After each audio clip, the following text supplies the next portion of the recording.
اور اس سلسلہ میں امام نووی رحمۃ اللہ علیہ نے جو اجمالی تعارف پیش کیا وہ ابتدا میں عرض کر دیتا ہوں۔ حضرت امام نووی رحمۃ اللہ علیہ تہذیب الاسماء واللغات، اس کے اندر جو پہلی جلد ہے اس میں آپ نے اس چیز کو بیان کیا، کہتے ہیں کہ وَكَانَ مُعَاوِيَةُ يَقُولُ إِنَّهُ أَسْلَمَ يَوْمَ الْحُدَیبِیَہ، کہ حضرت امیر معاویہ رضی اللہ تعالیٰ عنہ کہا کرتے تھے کہ وہ فتح مکہ سے پہلے ہی حدیبیہ والے دن ہی انہوں نے کلمہ پڑھ لیا تھا۔ اور اس کے بعد فرمایا کہ نبی اکرم نور مجسم شفیع معظم صلی اللہ علیہ وسلم نے جس وقت مکہ شریف فتح کیا، حضرت امیر معاویہ رضی اللہ تعالیٰ عنہ نے اس موقع پر اپنے ایمان کا رسول اللہ صلی اللہ علیہ وسلم کے سامنے اظہار کیا۔ وَشَاهِدَ مَعَ رسول اللہ صلی اللہ علیہ وسلم حنینا، اور پھر جان اور مال کے لحاظ سے رسول اللہ صلی اللہ علیہ وسلم کا ساتھ دیا، حنین کی جنگ میں بھی شریک ہوئے، اور نبی اکرم نور مجسم شفیع معظم صلی اللہ علیہ وسلم نے غنائم بھی عطا فرمائے۔ وَكَانَ أَحَدَ الْكُتَّابِ لِرَسُولِ اللَّهِ صلی اللہ علیہ وسلم، حضرت امیر معاویہ رضی اللہ تعالیٰ عنہ رسول اللہ صلی اللہ علیہ وسلم کے کاتبین میں سے ایک تھے۔ یعنی یہ مختصر ایک اللہ کی طرف سے ان پر اعتماد، وہ آگے میں حدیث بیان کروں گا، ایک رسول اللہ صلی اللہ علیہ وسلم کی طرف سے ان پر اعتماد کہ انہوں نے اپنا سیکرٹری مقرر کر لیا، مختلف معاہدے آیات ان کا لکھوانا، اور ساتھ اس کے خلفائے راشدین کو دیکھیں۔ لما بعث ابو بکر رضی اللہ تعالی عنہ الجیوش الی الشام سار معاویہ رضی اللہ تعالی عنہ مع اخیہ یزید، کہ جس وقت حضرت ابو بکر صدیق رضی اللہ تعالی عنہ نے اپنے عہد خلافت میں جب وہ امیر المومنین تھے لشکر شام کی طرف بھیجے،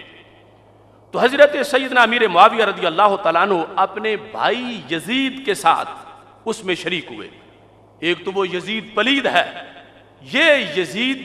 حضرت امیر معاویہ رضی اللہ تعالیٰ عنہ کے بھائی، ان کو قائد بنایا گیا تھا، اور حضرت امیر معاویہ رضی اللہ تعالیٰ عنہ ساتھ گئے تھے۔ فلما مات یزید استخلفہ علی عملہ بالشام، جب وہ قائد لشکر حضرت یزید جو حضرت امیر معاویہ رضی اللہ تعالیٰ عنہ کے بھائی تھے، جن کو امیر المومنین صدیق اکبر رضی اللہ تعالیٰ عنہ نے قائد لشکر بنایا تھا، جب ان کا وصال ہوا تو حضرت صدیق اکبر رضی اللہ تعالیٰ عنہ نے ان کی جگہ اتنا اعتماد تھا کہ حضرت امیر معاویہ رضی اللہ تعالیٰ عنہ کو قائد لشکر منتخب فرما دیا۔ اور اس کے بعد فَأَقَرَّهُ عمر رضی اللہ تعالیٰ عنہ مکانہ، پھر حضرت عمر رضی اللہ تعالیٰ عنہ نے ان کو دمشق میں اسی تسلسل میں بحیثیت امیر مقرر رکھا اور برقرار رکھا، اور اس کے بعد حضرت عثمان غنی رضی اللہ تعالیٰ عنہ نے بھی اسی تسلسل کو آگے پیش کیا۔ وَرُوِيَ لَهُ الرسول اللہ صلی اللہ علیہ وسلم 100 حدیث، کہ یہ حضرت امیر معاویہ رضی اللہ تعالیٰ عنہ حدیث کے بہت بڑے راوی ہیں، یعنی صحابہ میں ایک حدیث بھی جو آگے امت تک پہنچائے اس کا بڑا مقام ہے، اور حضرت امیر معاویہ رضی اللہ تعالیٰ عنہ نے 163 حدیثیں امت تک پہنچائی، 100 حدیث و 63 حدیثہ، 163 حدیثیں حضرت امیر معاویہ رضی اللہ تعالیٰ عنہ نے آگے پہنچائی ہیں۔ آج امام بخاری جس کی حدیث لکھ لیں، امت کہتی ہے وہ بندہ بالکل اتھینٹک ہے، جس سے بخاری نے حدیث لی تو جس سے صحابہ اس کا کتنا اونچا مقام ہوگا۔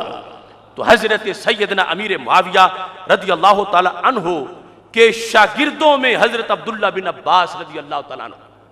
صحابہ میں سے حضرت عبداللہ بن عباس رضی اللہ تعالیٰ عنہ نے حضرت امیر معاویہ رضی اللہ تعالیٰ عنہ سے حدیث روایت کی۔ یہ امام نووی یہ تہذیب الاسماء واللغات کے اندر لکھ رہے ہیں، اور فرمایا ایسے ہی حضرت جریر بن عبداللہ، حضرت نعمان بن بشیر، حضرت عبداللہ بن عمر، حضرت عبداللہ بن زبیر، حضرت ابو سعید خدری، حضرت صاحب بن یزید، حضرت ابو امامہ بن سہل رضی اللہ تعالی عنہم، یہ سارے صحابہ ہیں کہ جنہوں نے حضرت امیر معاویہ رضی اللہ تعالی عنہ کا ایمان بھی مانا، ان کی ثقافت بھی مانی، ان کی پختگی بھی مانی، دیانت بھی مانی، امانت بھی مانی، شان بھی مانی، جو بندہ تھوڑا سا بھی جس کے اندر خابی آ جائے، خرابی آ جائے، بخاری جیسا بندہ حدیث قبول نہیں کرتا، صحابی حدیث کیسے قبول کر جائے گا؟ تو اتنے کثیر صحابہ جنہوں نے شاگردی اختیار کی حضرت امیر معاویہ رضی اللہ تعالیٰ عنہ کی، ان سے پڑھا، اور پھر تابعین میں حضرت سعید بن مسیب رضی اللہ تعالیٰ عنہ اور دیگر ایک جماعت ہے تابعین کی جنہوں نے حضرت امیر معاویہ رضی اللہ تعالیٰ عنہ سے حدیث کو روایت کیا ہے۔ اور بخاری مسلم کے لحاظ سے بھی کہ امام بخاری نے جو حدیثیں ذکر کی ہیں، یعنی لاکھوں حدیثوں میں جو انتخاب کیا، ان میں بھی امام حضرت امیر معاویہ رضی اللہ تعالیٰ عنہ کی حدیثیں موجود ہیں، یہاں تک کہ انہوں نے کہا کہ بخاری و مسلم دونوں نے اتفاق کیا جن احادیث پر، ان میں سے 4 حدیثیں حضرت امیر معاویہ رضی اللہ تعالیٰ عنہ کی سند سے سرکار تک پہنچتی ہیں، جو دونوں میں موجود ہیں۔ اور ایسے ہی صرف بخاری میں ہیں، مسلم میں نہیں، وہ بھی 4 ہیں، اور صرف مسلم میں ہوں بخاری میں نہ ہوں وہ 5 ہیں۔ اس طرح ان کتابوں کے اندر بھی یہ حدیثیں اس طرح روایت کی گئیں، اور حضرت امیر معاویہ رضی اللہ تعالی عنہ ان کو جو زندگی کے اندر امارت اور خلافت کے لحاظ سے حصہ ملا، اس میں انہوں نے لکھا باقیہ معاویہ تو امیراً 20 سنتاً و خلیفہ 20 سنتاً، 20 سال بحیثیت امیر رہے شام میں، 20 سال بحیثیت خلیفہ رہے شام کے اندر، اور پھر ان پر جس وقت اتحاد ہوا سیدنا امام حسن رضی اللہ تعالی عنہ نے ان کے ہاتھ پہ بیعت کی اور اتحاد اور اتفاق کیا، اور سرکار کی غیب کی خبر کے مطابق قائدانہ کردار ادا کرتے ہوئے حضرت امام حسن رضی اللہ تعالی عنہ نے امت پر بہت بڑا احسان کیا اور ایک بڑے کردار کا اظہار کیا۔ اس وقت 20 سال تک بلا شرکت غیر امیر المومنین، تمام عالم اسلام کے امیر المومنین 20 سال تک حضرت امیر معاویہ رضی اللہ تعالیٰ عنہ قرار پائے تھے۔ اس سلسلہ میں اب اس اختصار کی وضاحت کے لحاظ سے اپنی بات کو القاب کے لحاظ سے شروع کرتے ہیں۔ جس وقت ہم دیکھتے ہیں کہ ہمارے اکابر نے ان کا تذکرہ کیسے کیا تو رشک آتا ہے کہ کیا اللہ نے ان کو فراست دی، کتنا مرتبہ دیا۔ یہ میرے ہاتھ میں یہ الکاشف عن حقائق السنن کتاب ہے جو مشکاہ شریف کی شرح ہے، اس کی 11ویں جلد کے اندر امام شرف الدین طیبی جب حضرت امیر معاویہ رضی اللہ تعالیٰ عنہ کا ذکر کرتے ہیں تو کہتے ہیں وَأَمَّا مُعَاوِيَةُ فَهُوَ مِنَ الْعَدُولِ الْفُضَلَاءِ وَالصِّحَابَةِ الْخِيَارِ، فرمایا امیر معاویہ رضی اللہ تعالیٰ عنہ صرف عادل ہی نہیں، عدول ہیں، بہت زیادہ، یا عادلین میں سے اگر اس کو عدول پڑھیں تو مبالغہ کہ بہت زیادہ عدل والے، اور پھر فرمایا یہ فضلاء میں سے ہیں، یہ عدول فضلاء میں سے ہیں، اور ساتھ یہ کہا کہ وَالصِّحَابَةِ الْخِيَارِ، جو فضیلت والے صحابہ ہیں۔ ویسے تو صحابی ہونا ہی بہت بڑی فضیلت ہے، لیکن ان میں آگے پھر درجات ہیں، تو کہا یہ جلیل القدر صحابی رضی اللہ تعالی عنہ ہیں جن کو رب ذوالجلال نے یہ مقام و مرتبہ عطا فرمایا ہے۔ ہمارے دیس کے ایک بہت بڑے محقق جنہیں عرب دنیا شاید ہم سے زیادہ جانتی ہے، وہ کوٹدو میں لیٹا ہوا مرد حق پرست امام عبدالعزیز پرہاروی، عرب دنیا امام کا لفظ بولے بغیر ان کا نام نہیں لیتی، عبدالعزیز پرہاروی جنہوں نے اس وقت عربی ادب میں کتابیں لکھی اور شان امیر معاویہ پر تو مستقل کتاب لکھ دی، الناہیہ عن تان امیر المؤمنین معاویہ رضی اللہ تعالی عنہ، یہ عرب دنیا کے اندر بار بار چھپ چکی ہے۔ عبدالعزیز بن احمد بن حامد 1239 ہجری تقریباً ان کا کی تاریخی وصال ہے، اپنی کتاب نبراس کے اندر یہ جو ہمارے درس نظامی میں شرح عقائد پڑھائی جاتی ہے اس کی یہ شرح ہے. اس کے اندر انہوں نے جس وقت حضرت امیر معاویہ رضی اللہ تعالی عنہ کا ذکر کیا تو کہتے ہیں وَأَقُولُ قَدْ صَرَّحَ عُلَمَاءُ الْحَدِيثِ بِأَنَّ مُعَاوِيَةَ رضی اللہ تعالی عنہ من کبار الصحابہ. امام پرہاروی کہتے ہیں کہ محدثین کے علماء کا یہ کہنا ہے، محدثین کا کہنا ہے، حدیث کی علماء کا یہ کہنا ہے کہ حضرت امیر معاویہ رضی اللہ تعالیٰ عنہ کبار صحابہ میں سے ہے. من کبار الصحابہ، کبار صحابہ رضی اللہ تعالیٰ عنہ میں سے ہیں. وَنُجَبَائِهِمْ،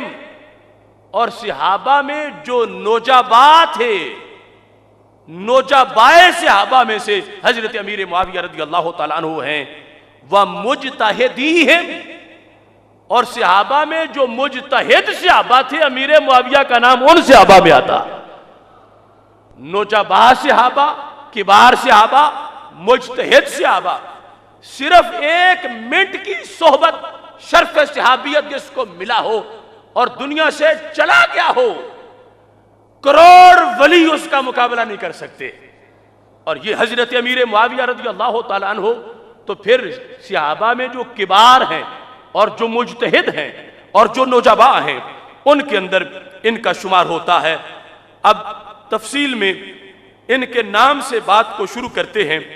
حضرت سیدنا امیر معاویہ رضی اللہ تعالی عنہ کے القاب، چونکہ ہم نے جو اشتہار پر لقب لکھے اس پر بھی لوگوں کو اعتراض تھا تو میں نے ہر لقب پہ درجنوں حوالے ڈھونڈے. چونکہ اب وقت نہیں، پہلے ہی لیٹ ہو چکے ہیں، لیکن کچھ نہ کچھ تو بہرحال میں ضرور پیش کروں گا. اور میں سمجھ رہا ہوں کہ آج نیند آنکھوں کے قریب نہیں آئے گی انشاءاللہ. اب یہاں پر حضرت امیر معاویہ رضی اللہ تعالیٰ عنہ کے نام پر کچھ بدبخت، نام کے لحاظ سے کچھ بدبخت وہ کام کرتے ہیں جو کچھ جانوروں کی آواز کا کام ہوتا ہے. اور حضرت امیر معاویہ رضی اللہ تعالیٰ عنہ کے کہتے ہیں لغوی معنی بتاؤ، ان کے نام کا معنی کیا بنتا؟ اپنے شر کی بنیاد پر لغوی معنی پوچھتے ہیں. ایک بات تو یہ ہے صحابہ کرام رضی اللہ تعالیٰ عنہ میں سے سینکڑوں اہل بیت اطہار میں سے، یعنی حضرت جعفر رضی اللہ تعالیٰ عنہ اور دیگر کتنے ایسے نام ہیں جن میں لغوی معنی اور ہے، بلکہ بعض ایسے بھی نام ہیں صحابہ کے کہ جو بظاہر کوئی مناسبت نہیں بنتی، لیکن جب سرکار کی زبان سے ایک بار لفظ نکل گیا تو ذرہ آفتاب بن گیا، کانٹا گلاب بن گیا. جسے سرکار جن کو کہیں ادعو لی معاویہ ابن عباس، ابن عباس بلاؤ میرے معاویہ کو، میں ان سے وحی لکھوانا چاہتا ہوں. اگر سرکار سے کسی کا پیار ہو تو سرکار جس کو پیار سے معاویہ کہیں وہ کتنی گندی سوچ والا ہوگا کہ معاویہ کو کوئی اور معنی ڈھونڈتا پھرے. سرکار کی زبان سے نکلا ہوا معاویہ پھولوں سے زیادہ خوشبو والا، شہد سے زیادہ مٹھاس والا. ہم نے تو معاویہ رضی اللہ تعالیٰ عنہ کو معاویہ سرکار کے کہنے پہ کہا.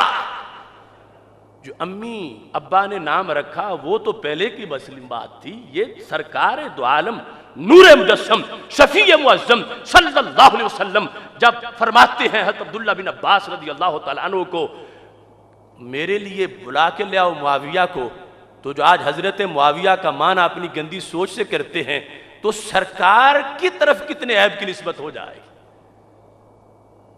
کہ سرکار کسی اس سے کتابت کروانا چاہتے ہیں حدیث کی، جبکہ یہ حضرت عبداللہ بن عباس کا قول یہ درجنوں ماخذ میں موجود ہے. ذہبی نے سیر اعلام النبلاء کے اندر بھی اس کو لکھا ہے، اور ابھی میں جب کاتب وحی کے حوالے پیش کروں گا اس میں ذکر آئے گا.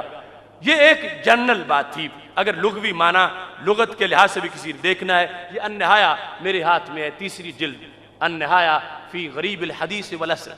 حدیث شریف کے جو مشکل الفاظ ان کی ڈکشنری ابن الاسیر جزری نے یہ لکھی تھی،